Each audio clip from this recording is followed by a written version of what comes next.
नारायण नारायण वसुदेवसुतं देवं कंसचाणूरमर्दनं देवकी परमानंदम कृष्णं वंदे जगद्गुरु। राम राम, सभी को प्रणाम।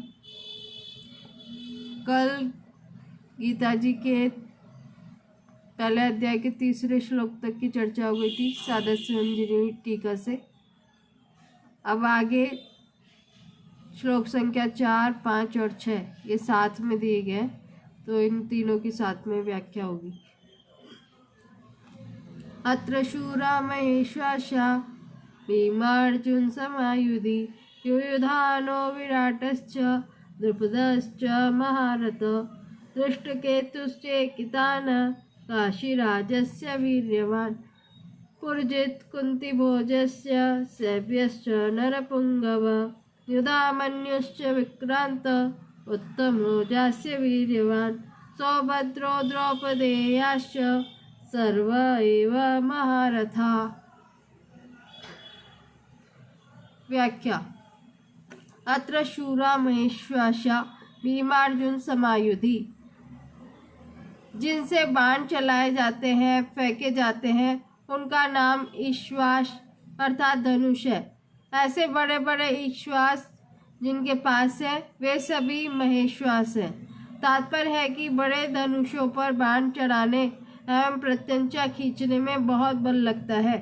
जोर से खींचकर छोड़ा गया बाण विशेष मार करता है। ऐसे बड़े बड़े धनुष पास में होने के कारण ये सभी बहुत बलवान और शूरवीर हैं। ये मामूली योद्धा नहीं है। युद्ध में ये भीम और अर्जुन के समान है, अर्थात बल में ये भीम के समान और अस्त्र शस्त्र की कला में ये अर्जुन के समान है। युयुधान सात्यकी ने अर्जुन से अस्त्र शस्त्र की विद्या सीखी थी, इसलिए भगवान श्री कृष्ण के द्वारा दुर्योधन की नारायणी सेना देने पर भी वह कृतज्ञ होकर अर्जुन के पक्ष में ही रहा, दुर्योधन के पक्ष में नहीं गया। द्रोणाचार्य के मन में अर्जुन के प्रति द्वेष भाव पैदा करने के लिए दुर्योधन महारथियों में सबसे पहले अर्जुन के शिष्य युयुधान का नाम लेता है।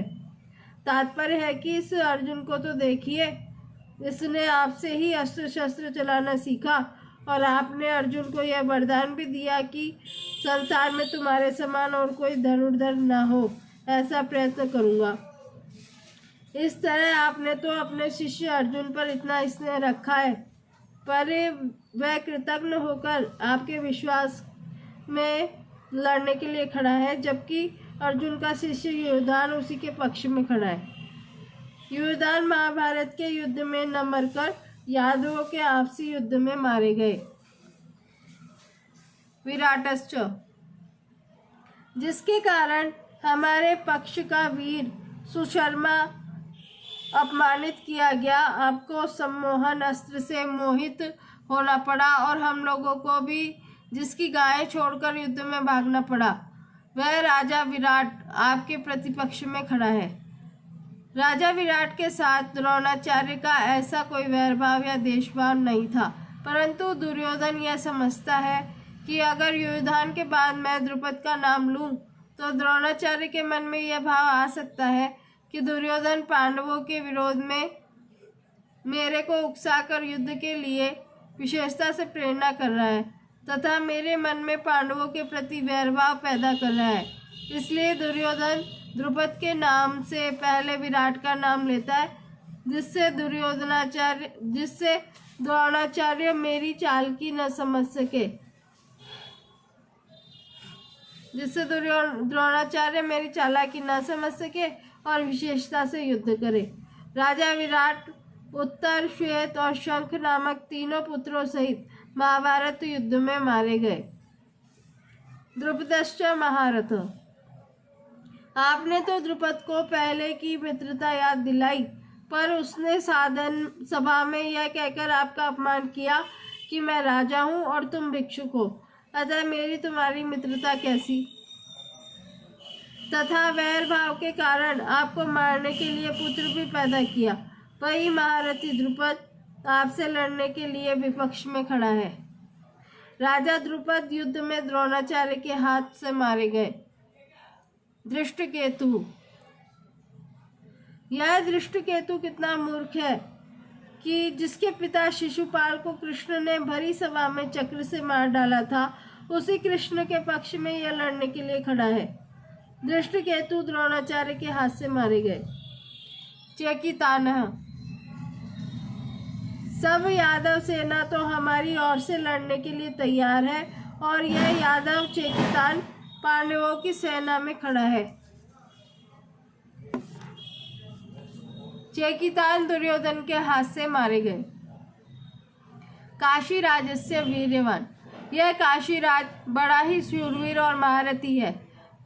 यह भी पांडवों की सेना में खड़ा है, इसलिए आप सावधानी से युद्ध करना, क्योंकि यह बड़ा पराक्रमी है। काशीराज महाभारत युद्ध में मारे गए।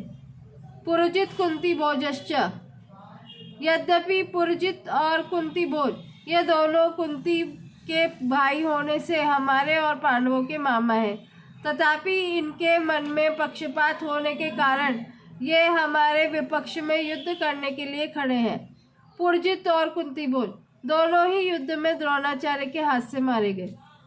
सैव्यश्च नरपुंगव, यह सैव्य युधिष्ठिर का ससुर है।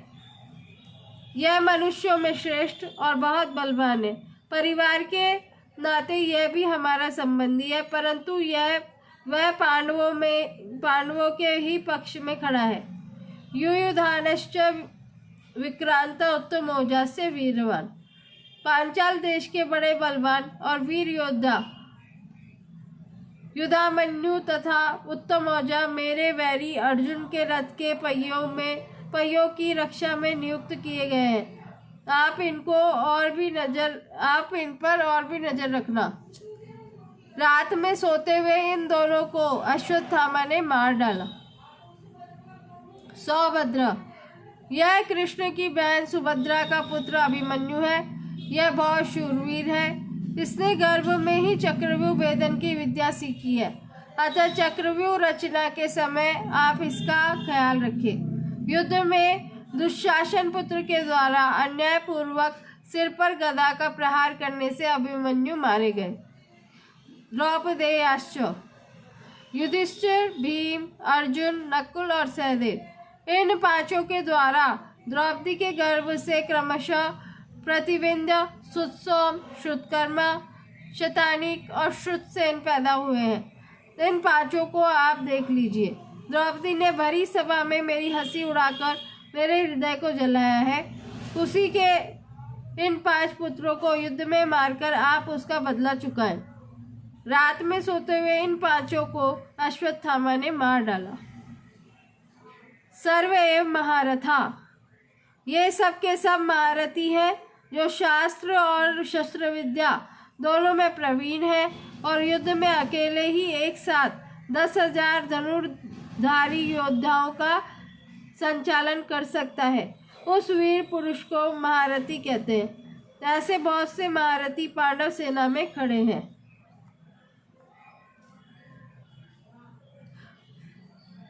अब आगे के श्लोकों की चर्चा कल करेंगे।